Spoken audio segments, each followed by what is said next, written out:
Hey, Gaybros Blake. Hey, Gaybros Jose. Where are we today? Please tell me that you move. I'm finally sitting in the armchair. I finally moved positions. That's a lie. I didn't. I wish that we had the video version also out there so people could see what a fat ass liar you are. It's true, I am. But yeah, you're still in the same place in San Francisco. I'm still in the same place in Chicago. I don't tell people where I am. You stick to your own location. It's true. You're absolutely fair. I called you out in the past. You are a grown man. You can talk about like your geographical location. If you want to give like your GPS coordinates to the audience, it's also fine. It's up to you. That's a little much, but I am in San Francisco today. So. That's fair. I'm also in Chicago as most of the time. And maybe I don't know. I mean, we're still probably when this goes out, I'm going to be like regretting this, but this feels weird that the fall is lasting longer than anticipated, and it feels a bit more like summer. When this comes out, probably it's going to be in December, and probably we'll have like a feet of snow and minus 10 Fahrenheit degrees. So you chose to live in the Midwest, man. That's on you. I heard from people that it's like pretty cold right now in the Bay Area. Just saying. It's in the 40s. Good Lord. I'm cold all the time now. All the time. So some people actually moved from the Midwest and they took the Midwest with them. Yeah, clearly. That's your case. Yeah. So talking about like taking things with you, this time it was my pick and I picked Causeway. I think that this is like, we never do it, is that you always introduce the title of the movie. So sorry for throwing you off. This is your pick. You can take it. Yeah. A 2022 movie with Jennifer Lawrence, directed by Lila. I don't know how to pronounce that last name. Lila Neugebauer. Sure. It's a good way, like any. And this is actually her first movie. I did watch, so she directed The Sex Lives of College Girls. I actually watched that show. It was pretty entertaining. But she directed one episode. Oh, it's just one episode? It says she's known for The Sex Lives of College Girls. One episode, she directed an episode of May, she directed an episode of Room 104. So I don't know, it looks like, besides that, everything, Room 104 is 2018, but everything else is 2021, so it looks like she's actually starting her career now. But I pick it because I really like Jennifer Lawrence, and we discussed like multiple times about how Hollywood treats pretty poorly their women, how they only pay attention to them while they're still young and just playing specific roles, and when they get to a specific age is that they just basically disappear. Men still have a career after 35 years old, but Jennifer Lawrence, I just felt like she worked with Aronofsky and her career just disappeared. I mean, you're not wrong, but she did have a baby and then the pandemic happened, so I feel like nobody really made movies for 3 years. That's true, but it's like if you think about like the average time between having a baby and going back to acting, usually it's not that long. I think that she was like traumatized by working with Aronofsky, let's be honest.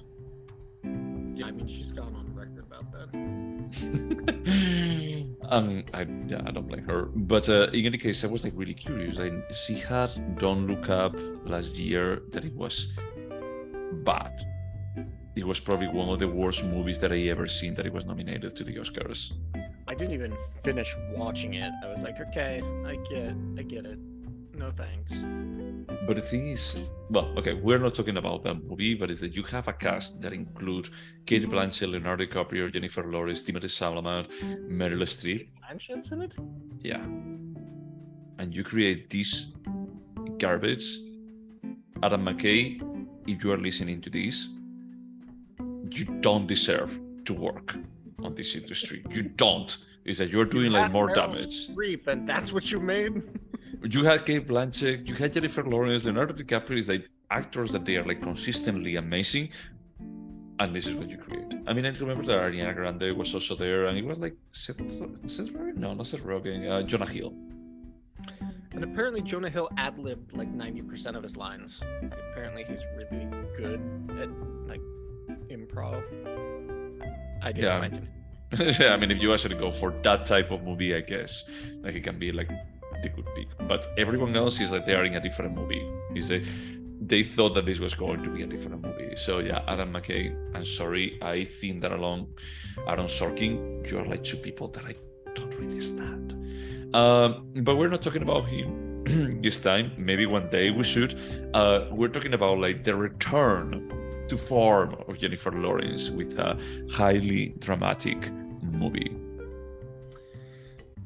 Sorry, a highly dramatic A24 design for the festival's movie. This is a festival film. It feels like a festival film. Okay, I'll summarize. And thank you for making me subscribe to Apple TV. I now have 7,000 subscriptions. What's Severance? I actually saw it. I might. Okay. All right. So Causeway centers on Jennifer Lawrence's character, whose name is Lindsay. Lindsay was a soldier in Afghanistan, and her car was blown up by an IUD. And then, as she was trying to leave the car, she saw all of her fellow soldiers getting shot down as they ran away from the vehicle, so she couldn't. Anyway, she had a traumatic brain injury, lots of other injuries, so she's sent home for recovery. So she has to move in with her mother. Her mother, they don't give a lot of information on, but she seems to have a little bit of a drinking issue. She's always with men. She's not reliable at all. She always lets down Lindsay. And the mom loans Lindsay her truck so she can work. Lindsay wants to work cleaning swimming pools until she's cleared to go back to Afghanistan. She really wants to go back where, as she says, she's useful. The truck breaks down. She takes it to a shop. In the shop, she meets a very, very nice man named James. James lost his leg, so they immediately kind of bond a little bit, first over his kindness and second over their trauma. They each have significant trauma from events that may or may not have been each other their own faults. And the 90 minutes of the movie is basically conversations between the two of them.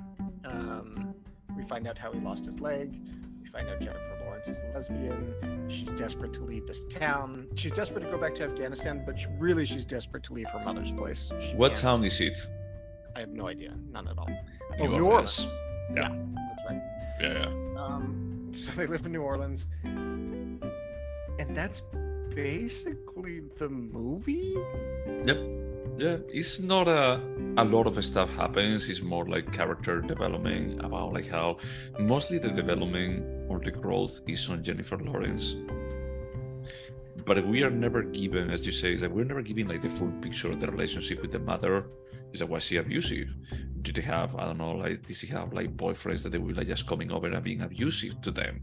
It's a bit more of she was not there for important stuff, and she was like flaky with them, but it almost feels as we actually have like the revelation, because a part of me was feeling is, oh my god, is that this movie has like a character twists about like one more thing about this character when they go sorry, spoiler alert, is that when they go to the prison and we see the brother. Yeah, because she has a brother who's a junkie, an addict, and a dealer. Yeah, and he's also deaf. And she started like just talking with sign language. It's like this completely new information that we didn't have before. So it's a bit more about like they give you like tidbits of the characters that they don't develop much about them. That a part of me feels is like, did they cut parts of this movie? I suspect, you're completely right, and I suspect that whoever wrote the script, I should look up who wrote the script, wanted us to get to know the characters in the same way that Lindsay and James get to know each other. It's not a full picture. You're meeting them at one point in time.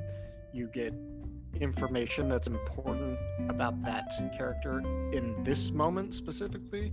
But we're never really given the whole picture, as you said, about anyone or anything. Yeah. And in the end, she gets cleared to go back to Afghanistan, and she chooses not to for the time being. And we just assume these characters will keep growing together, and that's all we know. Yeah.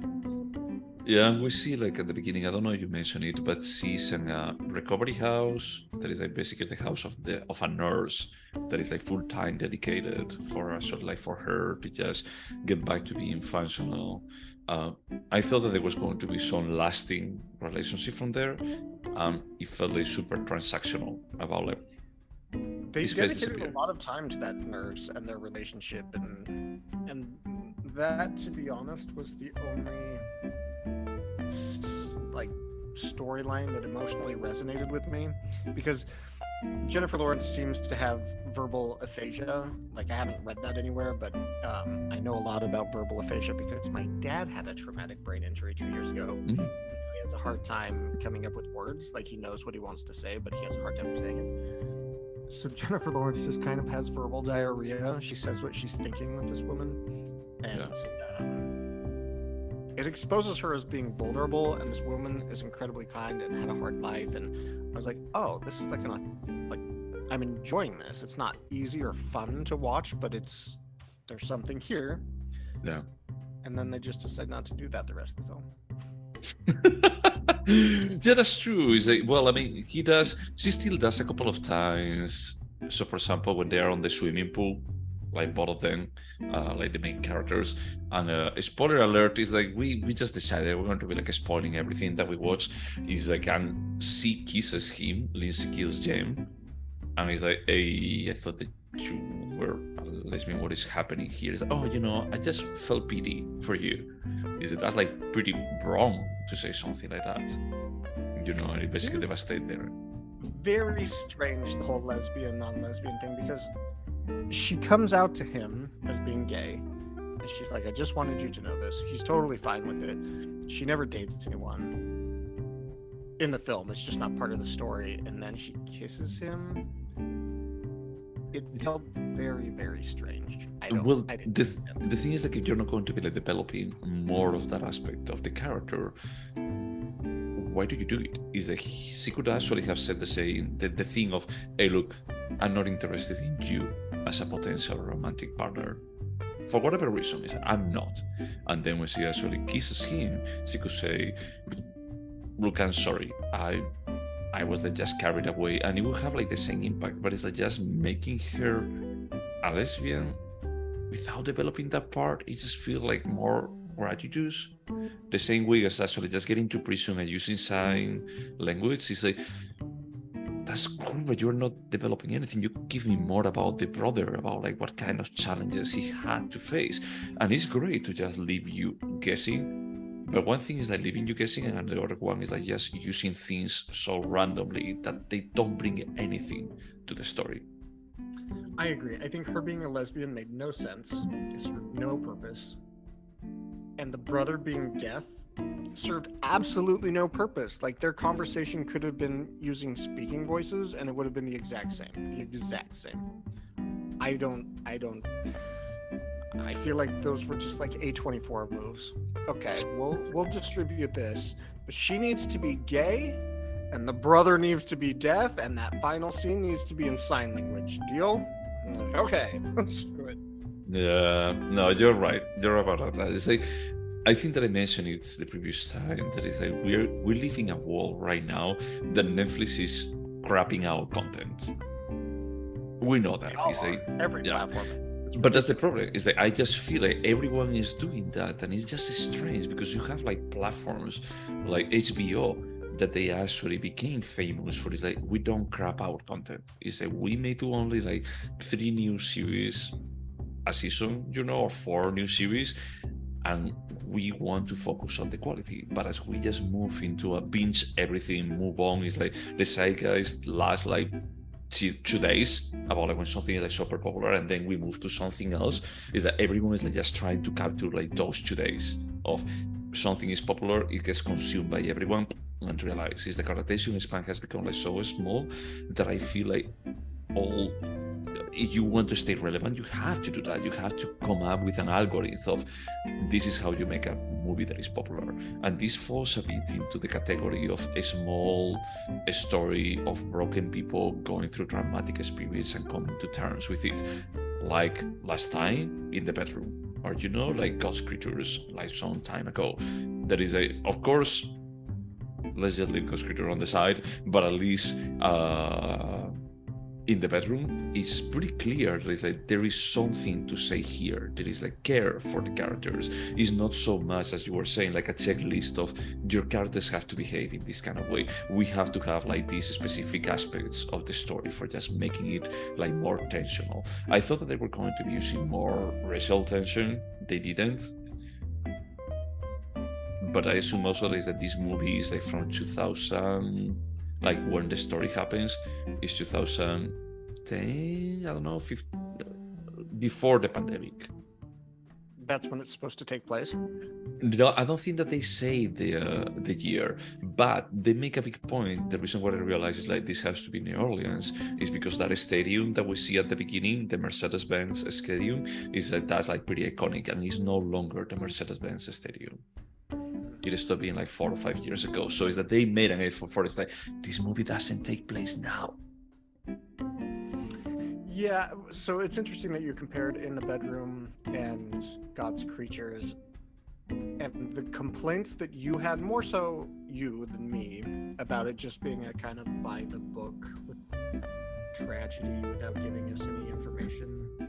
That's kind of this movie. It was like a paint by numbers almost. They're like, okay, you're gonna put sad girl with sad boy with bad parents. There's nothing more to this film. Honestly, like I have the patience for this sort of film when it's remarkably well done. And this film isn't like poorly made or anything. There's just nothing remarkable about it. And so I didn't have much tolerance for the slow, long conversations.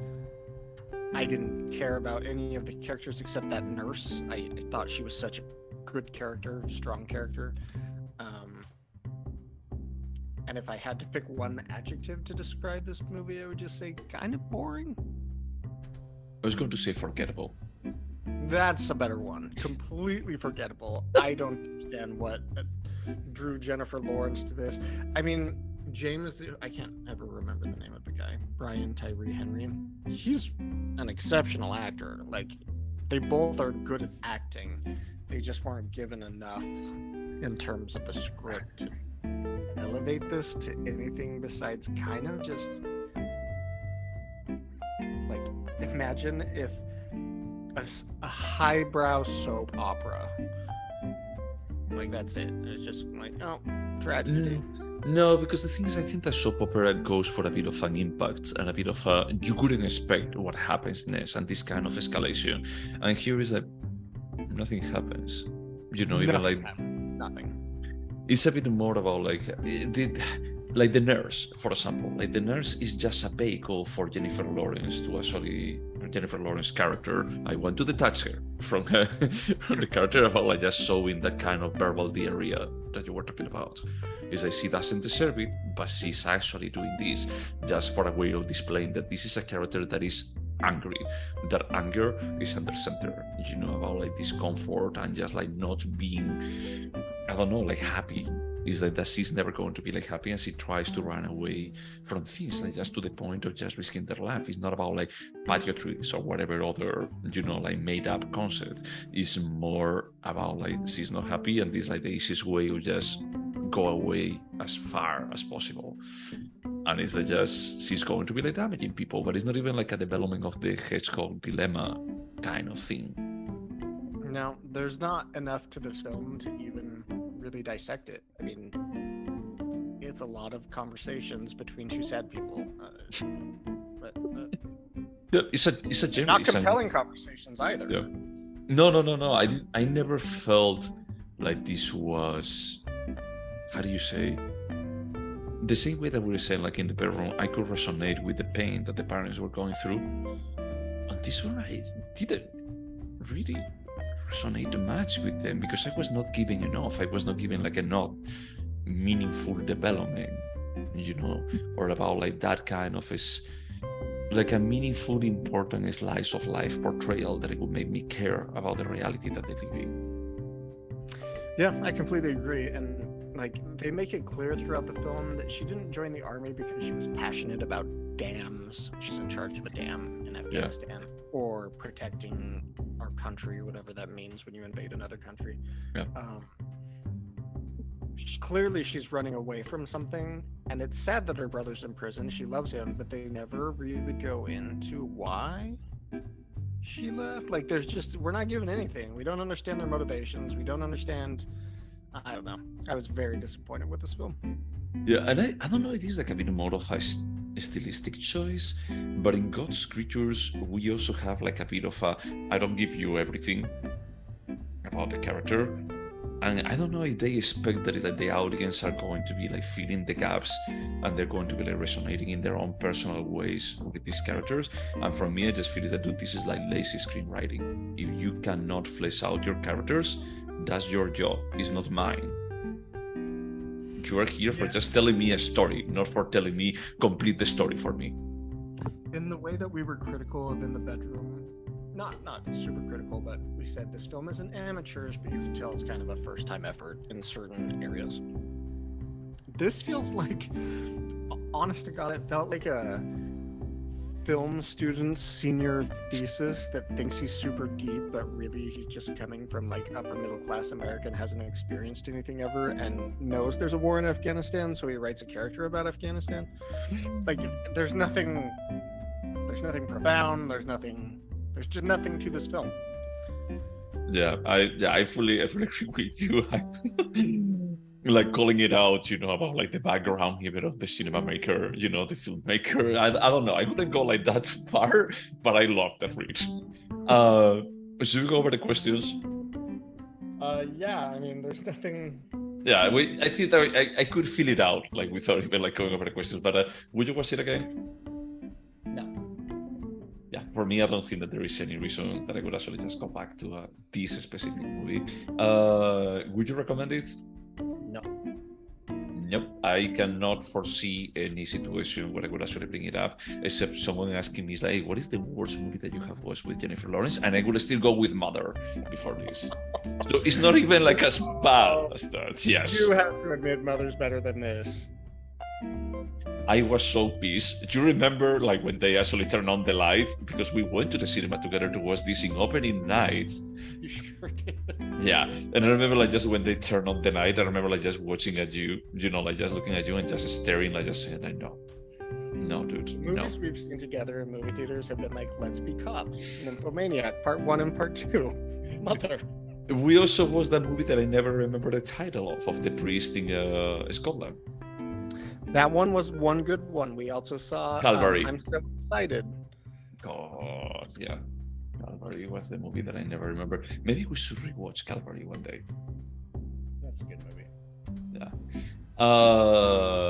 Sorry, let me just go back to the questions. I was just like looking at other stuff. Would you remember it? That I watched a movie about two sad people? Yes, I will remember that.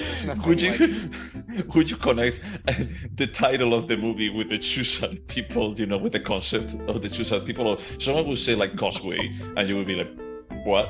Like in a year, if you said, hey, what do you remember about Causeway? I literally won't even be able to think about the movie at all because it makes no sense, the title. What was that again? Because he was driving in the Causeway when he had the accident. Okay. Yeah, for me it was like one moment, like similar to God's Creature, about like he said the title of the movie. But at least in God's Creature they tried to be like more artsy and elevated about it, In His this one was a literal causeway. Hers was a metaphorical causeway. That's true. But they were going through the same pains in life. So you will remember it? Yeah, because essentially, if you've seen the trailer, you can't forget anything about this film. Because there is nothing else. There's nothing to it. Is there? I mean, I won't remember it 100%. I think that part of me, I watched it 2 days ago, I think. Part of me already forgot it. I'm going to write you on Friday and be like, what was that film we watched? Sally, what's the title? Sometimes you do that. Is there anything artistic about this movie, about Causeway? I mean, my inclination is to say no, because it's not a good film, but I would argue the acting is good. Like, she's a believable lesbian, even though it has no relevance to anything, and James is stunning, to be frank. I really enjoyed his performance.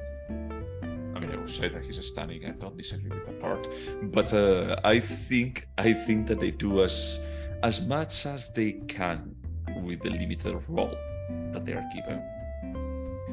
But I don't think that either of them elevates them as something memorable. They may still be nominated to the Oscars, but this is like one of those situations that I don't even think that they save the movie. No, they don't save it. This movie is not possible to be saved. And honestly, I was very disappointed that this film confirms my initial impression of Apple TV, that they produce the same tripe that Netflix does. It's all just, sometimes you might have an above average thing, but overall it's just kind of garbage production. But I mean, the thing that I would say is that they buy these movies, at least with the one that won last year, like this super, also with the Deaf Family Coda, you know, there's a bit more about like, hey, they went to a festival, I don't know if it was Sundance, and they say like, this movie, we're going to get distributed in this one. They didn't do originals, like they don't produce their own shit.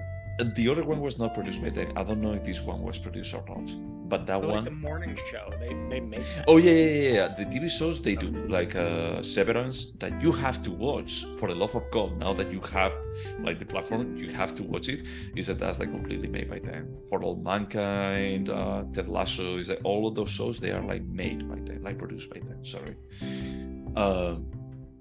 But yeah, like going back to this, is like I agree with you that they are going with a very safe, slightly artsy, heart-warming The appearance of artsy without being artsy. Yeah. So I go with. Sorry, we were talking about like, is there anything artistic about it? For me, it's a no. Are you going with Jess? Yes, I think the performances were good. Okay, cool. Sorry that I was writing this. Is it a timeless piece? Shit is always timeless. Sure. I mean, in terms of like, will this story be the same in 100 years? Yes, but I feel like them jumping on to the Afghanistan vet thing is timely. I'm gonna say timely. Nobody's gonna consume this shit in 5 years. I'm going to go with this timeless from the perspective that there will always be wars, and there will always be people that they want to run away from the situation that they have, you know. Yeah, I mean the themes are timeless, but the film itself to me feels firmly rooted in a pandemic-era United States. Albeit is set in a time before the pandemic. That's true, but I think we've seen the filmmaking quality of filmmaking in the last 2-3 years has taken a nosedive. You know this year, you know when these movies should have been released for having a chance, like the year of Nomadland. It could have won Best Picture. I still think that Nomadland is better than this. Frances McDormand elevates that movie. I still haven't seen it, but it just looks so boring. Yeah, it's not like, I mean, the thing, well, it doesn't matter. We're not talking about that movie. If you want to watch it and pick it up for this, I may rewatch it again. Could you turn Causeway into a TV show? Absolutely not. A strong no, like capital no. I wouldn't either. It's like it lasts like 90 minutes. I think that I told you this, like we watch it is 90 minutes. It's the right length. But like if you're going to be like watching a movie 90 minutes for doing this, more than enough. No need to If spend they anything. turn this into a TV show, it would be one of those that had a lot of hype and then gets canceled after 2 episodes because nobody watched it. Is that they was like the pilots and probably like the critics say that it's beautifully stunning, like a new standard on TV making. Mm-hmm. And no one will watch the second episode. It's like, I don't want to be bored for 45 minutes of my life. Could this have been a short? Yep. It could have been like 30 seconds, a minute. I mean, I couldn't go that far, but definitely you can just like get the same emotional package in 15 minutes. Probably. Oh yeah, like honestly, all joking aside, 5 to 7 minutes is the right length for this film. Okay.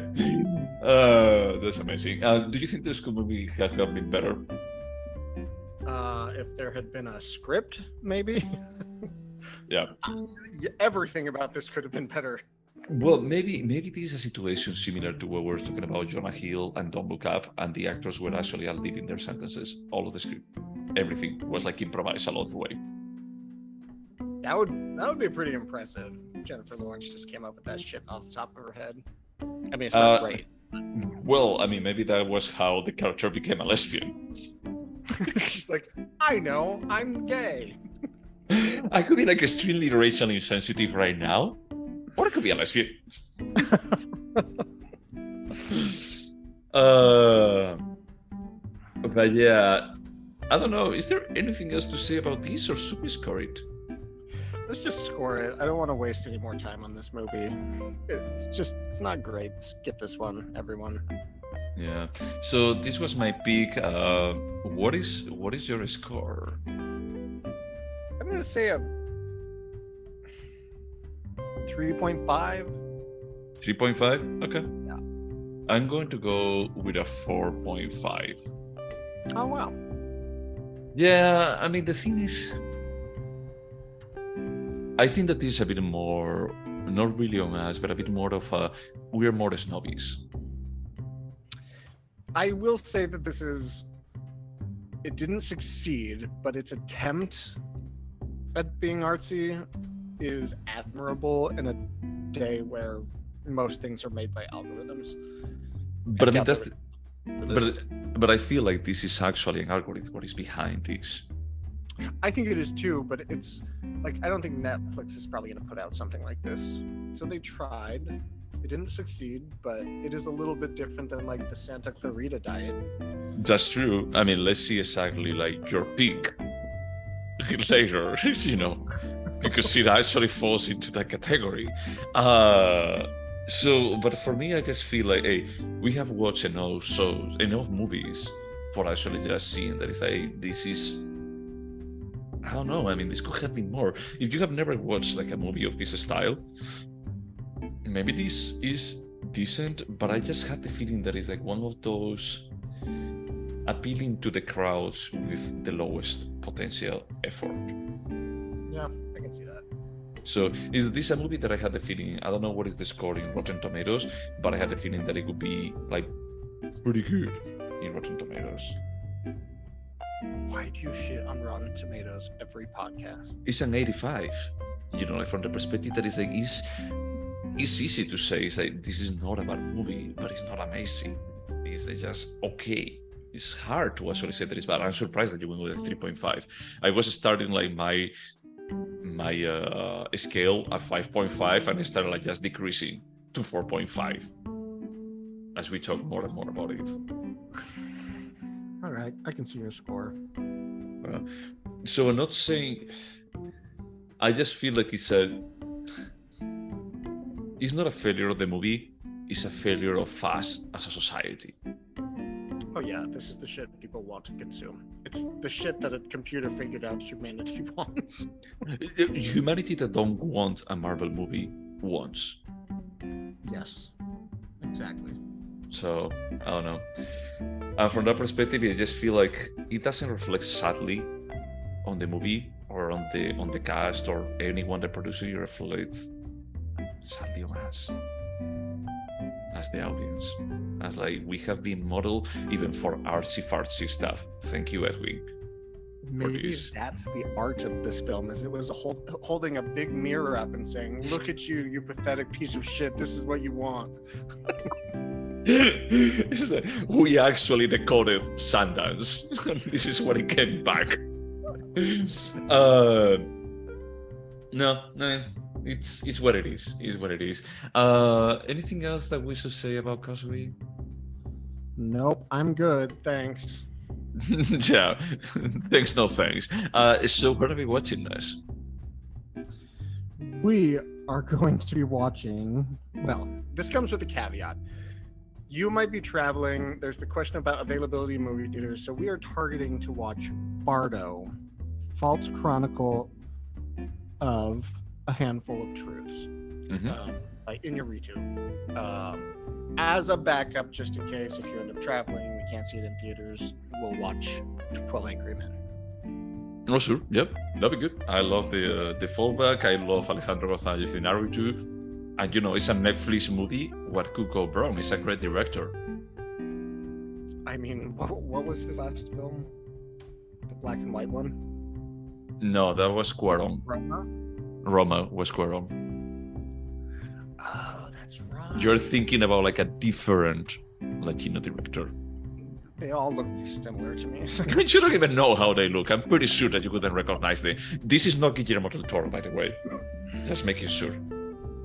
Aren't all three of those men the same? Oh yeah, they're the same person. They use pseudonyms, and just costumes. Dude, that's pretty bad. I was wondering if you were going to be like just saying something about Roma, but not in the context of they're the same director.